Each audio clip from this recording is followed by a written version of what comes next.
Hello les gens, on se retrouve pour ce chapitre 4 qui était giga attendu. En vrai, je vous avoue, je m'y attendais pas à ce qu'on me réclame la suite du roman. Pour moi, ça allait être abandonné au bout de 2-3 épisodes parce que personne ne la regardait. Et étonnamment, et bah si, en fait vous êtes assez nombreux à les écouter et du coup ça me touche énormément. Et on se retrouve du coup aujourd'hui pour le chapitre 4. Normalement, on va voir un peu de lore aujourd'hui. On va voir ça va commencer à bouger un petit peu, promis.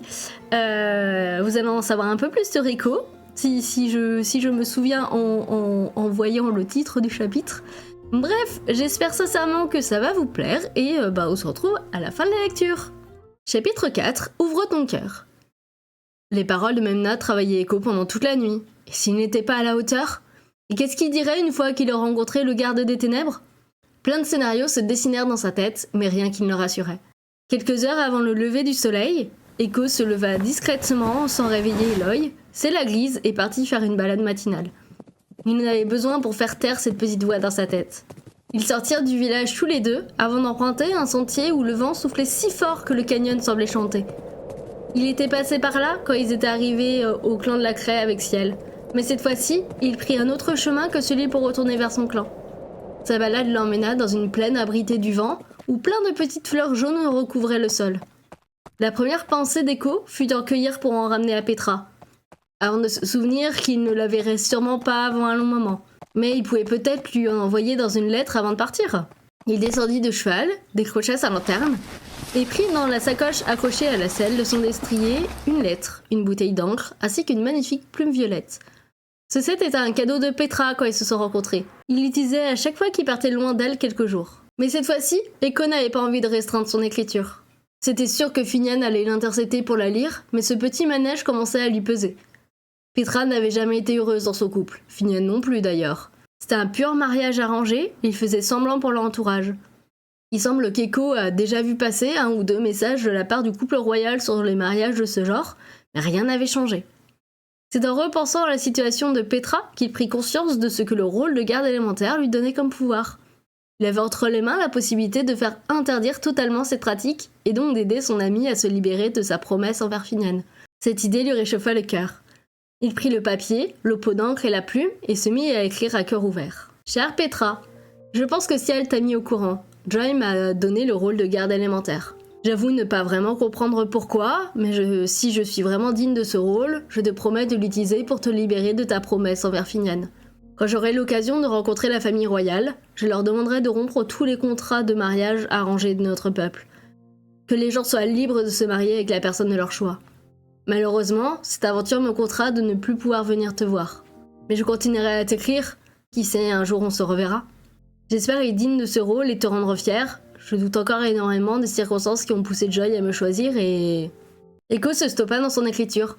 C'est vrai, il n'avait jamais vraiment tenté de vérifier s'il contrôlait vraiment la Terre. Joy le pensait, mais n'était pas présente ce jour-là.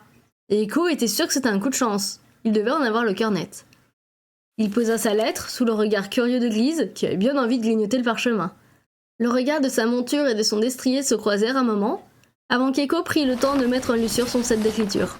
Le cheval souffla, un peu déçu de ne pas avoir pu manger, et se décida à aller brouter un peu plus loin. N'ayant aucune idée de comment s'y prendre, Echo resta un bon moment à ne rien faire au milieu de la clairière. Il espérait que personne n'allait le voir. Si quelqu'un passait alors qu'il essayait de contrôler la terre en vain, ce serait un peu la honte.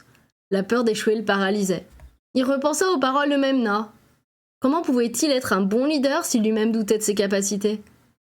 C'était le moment ou jamais pour se rassurer et passer le voyage plus sereinement. Allez mon grand, tu peux le faire. T'as aucune idée du comment on contrôle la terre, mais Memna disait que ça venait instinctivement aux gardes de la glace, non?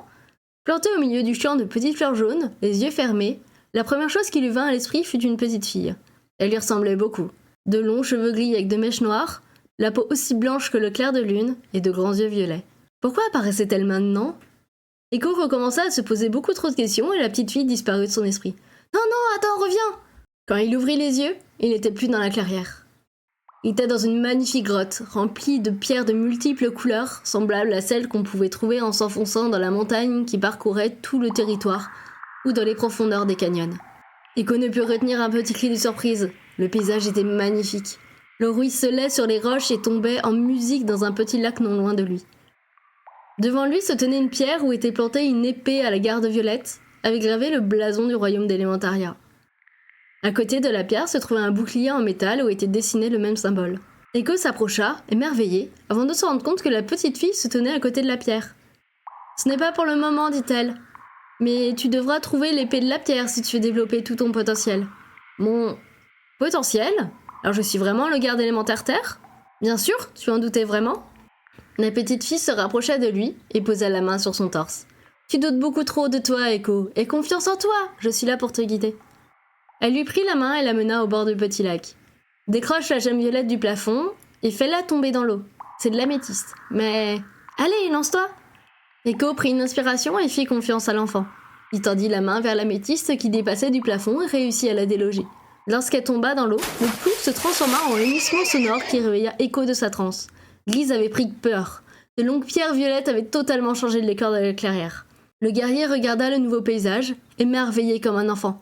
Il posa une main sur le petit le plus proche de lui. « C'est moi qui ai fait ça ?» Il sentit son cœur se réchauffer, puis se mit à rire, soulagé, comme s'il avait renoué avec son âme d'enfant. Cet enfant intérieur était si heureux d'être entouré de ces magnifiques créations de pierre. Glise regardait la scène de loin, interloqué. Echo mit un temps à se reprendre. Il s'asséa contre une des colonnes et profita des jeux de lumière offerts par le lever de soleil. Il allait devoir rentrer, et l'œil allait être inquiet s'il voyait son lit vide en se réveillant. Echo rangea ses affaires et remonta à cheval. Il regarda une dernière fois les pierres violettes. « Dis, Glise, je pense que je peux les faire disparaître ?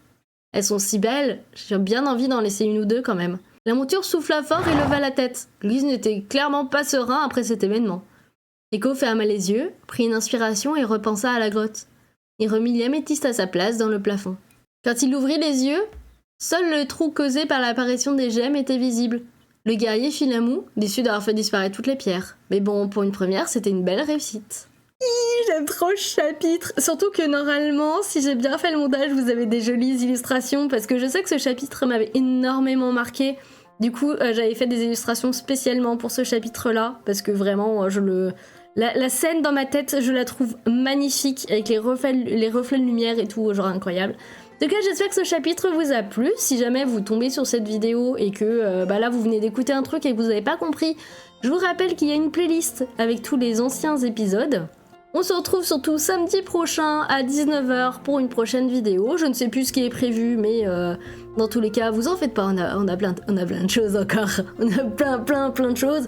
Sachant que, pareil, je donne la news, si jamais vous préférez lire, alors pas en version papier, parce que le roman n'étant pas fini, mais si vous arrivez à lire sur écran, le chapitre 15 est disponible sur le Discord. Du coup, vous avez 15 chapitres à potentiellement pouvoir manger avant que la vidéo du chapitre 5 sorte. Et on va essayer de bien avancer sur le roman et d'essayer de sortir un chapitre par semaine. Peut-être qu'on s'avance un peu en disant ça parce que je sais qu'on l'avait déjà dit. Mais j'avoue que ça serait bien qu'on reprenne à fond le roman. Du coup, maintenant que c'est plus light niveau planning, je me dis que ça peut être potentiellement faisable.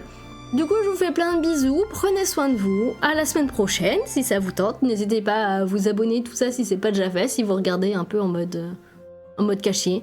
Je comprends, moi aussi je fais ça pareil pour plein de chaînes. Je vous fais plein de bisous et à la semaine prochaine!